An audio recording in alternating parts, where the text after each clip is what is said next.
نرحب بالشيخ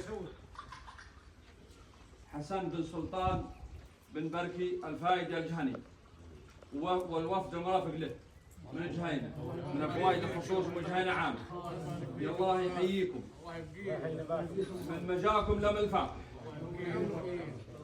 وبنشكر الداعي لكم اخونا ذياب صالح الفايدي، الله يبيض وجهه، اللي اتاح لنا الفرصه ان احنا نشوف رموز من الفوائد من الجهينة من بني عمنا في اليوم في محلاتنا، وشرفوها هم والوفد المرافق لهم جميعا، الشيخ حسن وربعه الجميع. وجهك ابيض. هذه خطوه يا ابو سعيد محسوبه لك. وهذا من طيبكم واجتهادكم، وتستاهلون اللي يزوركم ويجدد الصله من طيبك والمشاهده الله يحييك. والزياره، صله الرحم. الله يحييك.